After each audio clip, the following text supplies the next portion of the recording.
I dropped the catch off his bowling and he came to me and he said, take off that hat because you're not worthy of wearing that. And he sort of stepped on it and I was broken, I was shattered. I've always hated stats. You said that 10,000 is a number in any way. Yeah. I'm going to decide to myself when I've had enough.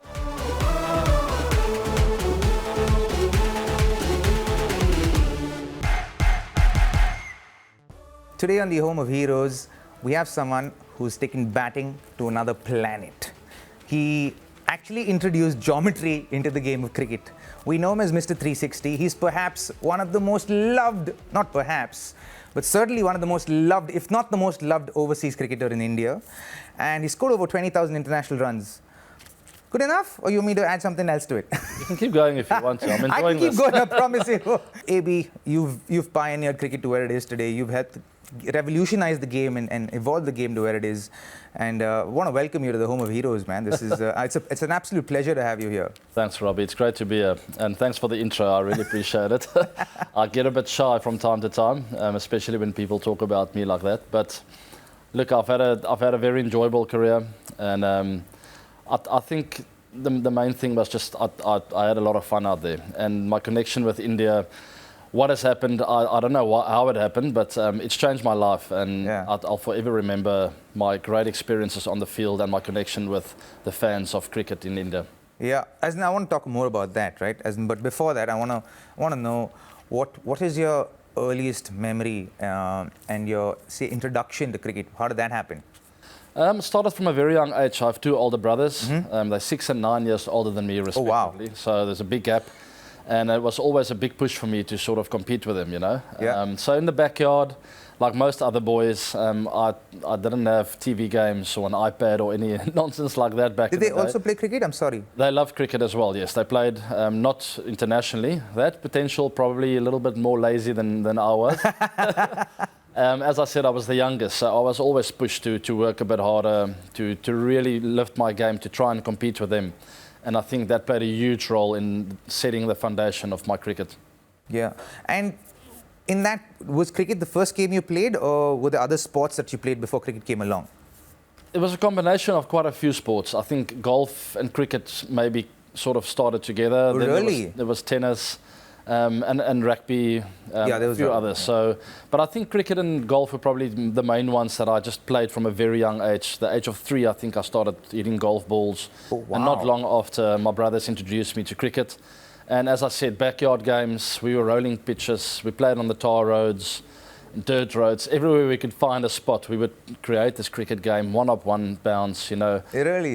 So just lots of fun, different rules, and sort of crafted what you eventually saw on television. So when did you feel like kind of cricket took over for you? Or because if you started playing golf at the age of 3, that means in the family there was someone playing golf, because otherwise you wouldn't be introduced to it at such a young age, Yeah. right? So when did that kind of crossroad or intersection come when you had to choose between, say, one of the sports? That happened much later, actually. I think I was about 16 years old. To come back to quickly the family, we have a sports crazy family, the most competitive people you'll ever meet. And I was the baby in this crazy dynamic. My mom and dad could hardly ever play sports against each other because they would just fight. Oh, really? I don't think we ever finished like 9 holes together on a golf course as a family of 5. My dad would just walk off and my mom would go like, no, I'm done with this.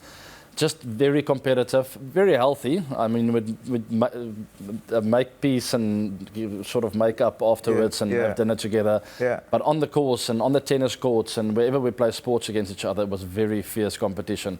But anyway, later on in my career, I think I was about 16 when I made the SA schools team, the B side, where I started realizing, okay, now we're sort of coming down to maybe the top 20 to 30 guys in the country of my age group, and I thought, oh wow, I didn't know I was as good in cricket as I thought. And then 17, 18, things started happening. Some doors started opening up. Made the SA schools team, the SA under 19 team, and then had some good tournaments. And I think everything just happened so quickly after that. In the next 12 to 18 months, my whole career changed, and I found myself facing Stephen Armisen, who was the #1 test bowler at the time in my first test match in Port Elizabeth. It literally happened like this. But you were super focused when you were a young kid in school. I remember reading Faf's book that you were like one of the, you were You aced everything. You aced studying, you aced 3 or 4 different sports, and you were like completely focused. Where did that come from? It's funny if Faf says that. I didn't necessarily ace it. He was just very, very lazy. He didn't like his schoolwork. He just wanted to be on the cricket field the whole day long and play rugby with the boys. And I just grew up sort of, I could never let something go. And schoolwork is it's an important thing. Yeah. So as much as I loved sports, I knew it was part of my responsibility to spend a bit of time in front of the books as well. I wasn't the top 10 in the school or anything like that when it comes to academics, but I made sure that I sort of looked after that part of my school years as well. It was important to me. I have different standards in my life in different areas, and I would just hate myself if I let any of that go. I'm not a perfectionist, but the responsibility part of making sure different areas in your life is in place is important to me. I'm going to go back to an incident that happened, early on in your life about someone, you had your Proteas cap trampled upon. Can you talk us through that incident and how that impacted you? 100%. It was actually a Jonty Rhodes cap that I was 11 years old when I went to Centurion Park for the first time. I watched my first live game. I saw Sean Pollard getting his first wicket, and I remember going to the nets and I watched Jonty Rhodes hit balls in the nets. And there was someone selling caps and balls and hats like at most cricket grounds. And I saw this green and gold Jonty Rhodes cap, and I got my dad to buy it for me. And that was like my biggest treasure growing up. I had obviously, like any other sports-loving fan or a boy growing up, I had cards of players on the back of my headboard on my bed, and I had this green and gold Jonty cap. And I remember that Saturday, the next Saturday, we had a backyard game. We rolled the pitch. My brothers were there, his friends were there, or their friends were there. So I was obviously by a long way the youngest, and I would carry water for everyone, and I would just get an opportunity to field. And that made me very happy. I'm in the field, and it's one up, one hand, and I dropped one. And one of my brother's oldest friends, it was actually, it's a long story, but I'm going to make it as quickly as possible. He's a left-arm fast bowler. We actually ended up playing together later on at university. He was a really skillful bowler. He was amazing, and he was bowling. I dropped the catch off his bowling, and he came to me and he said, "Take off that hat because you're not worthy of wearing that." And he sort of stepped on it, and I was broken. I was shattered. But I understood. I've always, because of my older brothers, understood that respect your elders. So I took it in a good way. I was obviously broken, but I understood that, you know what, the standards are high. If you drop a cat, someone's going to be upset. Just pick yourself up and go again, you know. How old are you? I was 11. Wow. Yeah, I was young, but I could play, you know. I finally got my chance to bat at the end of the day, where I faced him for the first time, and I stood up and I did pretty well. Yeah. But anyway, many years later, actually to be exact, 7-8 years later, we played together in the first team of the university. He was in his earlier 30s, yeah. And we had a fantastic team. Faf was there, Kruger van Wyk, Jacques Rudolph. We all in one club side, so we had a very good team.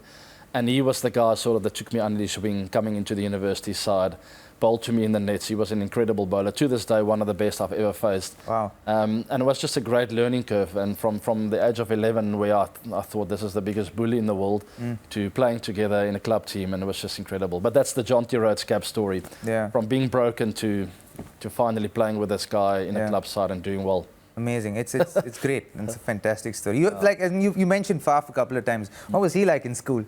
Yeah, we were good friends. We met when we were about 9 years old. We weren't great friends then. It was competition. You know, we had that little chest out, both of us, like first meeting. Alpha males. And I've heard of you, you've heard of me. So it was very awkward. We finally ended up playing together, going into high school. Also a little bit weird, but when we found each other in the A team, we became friends. We understood that we're both very competitive. We both want the same thing, and that's to win cricket games. So we had that connection, an understanding of sports, and we had a fantastic 5 years at our school. I think it's still, to this day, the most memorable 5 years of my life. Yeah. He's always been a little bit of a late bloomer, wasn't he? Even in school, like when you read his book, you understand that, you know, there was a bit of a learning curve for him, and he felt like you were, like, even though you all were skill-wise about the same, but you were so focused and so driven that you just kind of catapulted into the biggest stage of cricket. Yeah, and it's actually a great lesson for anyone out there listening. Is no one's path is the same. No one's journey is the same. Every guy is different. Yeah. Some guys get different breaks early on, different opportunities. Not that he didn't get opportunities, but his path was just destined to be different. Yeah. He finally went to England, played a bit there, and I think there was a hunger and desire for him that realised, you know what, I actually want to play for South Africa. He came back, I remember him calling me and saying, listen, what do you think? I said, you are destined to play for the Proteas. Come back, come and do your thing. And it wasn't long after that, I think 6 months later, he scored some hundreds, I think 3 in a row domestically. And I was also in the ear of Graham Smith at the time saying, you see what's going on here? I'm not going to claim any of the credit. But anyway, long story short, we finally ended up playing together. And it was an incredible moment for us to find the two of us in the same team and having fun with, and giving our best for South Africa. Yeah, what was it like though for you? As in, you were what, 18, 19 when you made your test debut? Yeah, I was very young. I was probably not ready, definitely not ready. But there's a guy who scored 8,000 runs and averages 50. those first few years, I was absolutely nowhere. But as I mentioned before, this self-belief and hunger and desire, I felt I was destined to be there. So even though technically I felt like, this is a bit out of my depth, it's a weird thing. I felt at home, the pace wasn't too much. The crowd didn't bother me, but I felt like technically these guys were very accurate. All of a sudden, they're around that off stump the whole time. Freddie Flintoff getting bounced, nipping it around. Yeah. I wasn't used to balls seaming off the deck. Correct. All of a sudden, bounce, nipping away, nipping back. So I felt a little bit out of my depth there with regards to accuracy and skill. But I felt at home, and this hunger just kept burning and burning. And I had a decent start, and then I had that crash in my second season. Yeah. And I was definitely not, I didn't have the armory to deal with that. I had no idea where to go. All of a sudden, advice from everywhere, coaches from left, right, and centre. Very confusing time, but that hunger and desire kept burning, and I found my way out of that. And I think that season, 2005-06, sort of set me up for the rest of my life. Yeah, and what did you do differently after that? I finally discovered that just sticking to the basics really worked. I had Jackie Rudolph giving me good advice to start writing down, keep a diary, write down some things that worked for you in the past. Finally, I dotted it down to 3 points that sort of, to the very last game, stuck with me. And that was the most basic stuff that you would ever imagine. It's quiet head, which means clear your mind when you walk out to bat. Don't overthink things. It's just you and the ball. Strong feet, meaning body language. Look the opponent in the eye. Have a good position when you're batting as well. And last thing, watch the ball. Yeah. And funny enough, the watch the ball part was a thing I sort of forgot when I was really confused. I remember walking off the field a few times thinking like, I swear I didn't see the cricket ball. Yeah. And the guy's, it's not like he's fast, so what the hell's going on? Yeah. And then I realized, you know what, when you actually see the ball out of the hand of the bowler, you sort of buy yourself so much more time. Then it's just a matter of waiting for the ball. Yeah. See it and let it come to you. And I can tell you my best knocks, I've had success premeditating before, but I've had success having an absolute clear mind. And the clear mind knocks and innings are the ones that are by a country mile the most flawless knocks I've ever played in my life. Not even knowing what's going on around me, not hearing noise, just sort of being in this bubble of seeing the ball and loving the fact that I'm seeing it out of the bowler's hands. Almost sort of enjoying the fact that I know that they're not going to get me out today. Yeah. Just brought yourself into that zone, so to speak. I think you're programmed before you go out to bat. You know exactly what you need to do in any way. There's no need to overthink it while you're out there. Yeah. You just sort of just confuse yourself. Yeah. Wow. That's some insight, man. that is great.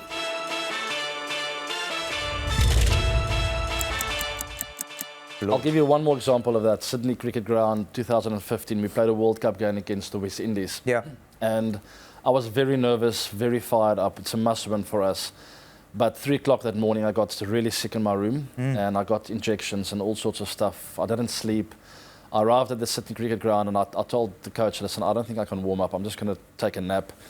Ended up batting first, and I was literally sleeping before going out to bat. But my point is, there was something more important than focusing and stressing about a cricket game. I honestly felt like I couldn't play. Yeah. So that became the bigger matter. The fact that I could just walk out, I was happy enough that I could just play, finally, which took everything else sort of out of the equation. And I remember standing there facing my first ball, and I was like, I don't care if I get out here. I'm just going to see the ball and just like move slowly, be in my mode, you know. And it was incredible how in such slow motion everything happened that day. I could see the ball bigger.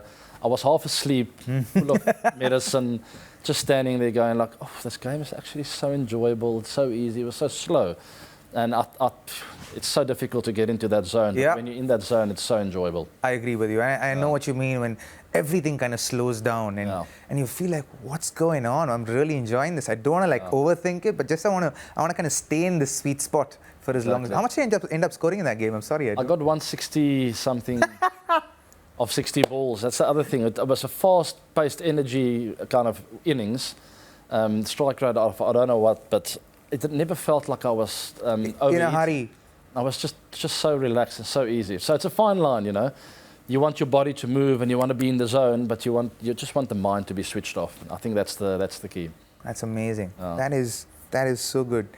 But for me, when I've observed you from the outside, because I felt like we saw two AB de Villiers. You know, one in the first few years of his career, and then somebody else post 2011 and 12.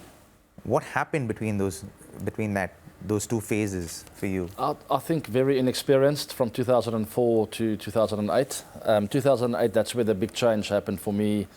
I remember that's the first double 100 I got in Test cricket. I never thought I was able of getting close to 200 because I was sort of labelled as this white ball cricketer growing up in high school. White ball, fast scoring, takes on his shots, not really reliable. So 2008, I was working with JioCinema at the time, really focusing on my technique. I felt my defense was absolutely shocking. I couldn't play a front foot defensive shot purely because I was early on the ball. I hated a good length delivery because I wanted to go at it, quickly smother it, you know. Where I learned to really just trust your technique, trust the fact that your balance is good, and just allow it to hit your face 45-degree more or less angled bat. And I remember facing Srisan, who also had the ability of nipping it around, beating the bat a couple of times, and I realized, you know what, I never pushed at that, and I started really enjoying playing a front foot defensive shot. And that was the big turning point from 2008. I think that was the foundation laid, and then 2009, 2010, I really started kicking on. That's where I started doing that, but also sort of taking the bowlers on at the same time. And the game was very enjoyable since then, knowing that my defense is in place. Now I can start discovering other areas of my game. Right, beautiful. And so when you look back at your Test career, you know, 8,000 runs, averaging about 50, how do you look back at it? What are your thoughts about your own Test career?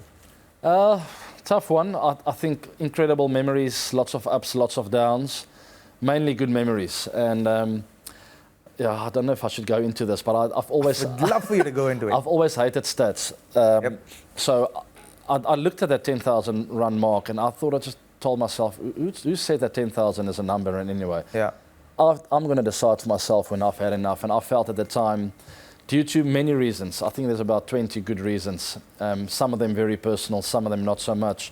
I felt, you know what, it's time for me. What do I want to achieve for the last few years of my career? I wanted to play and finish at RCB and enjoy my cricket. It's always been about enjoyment.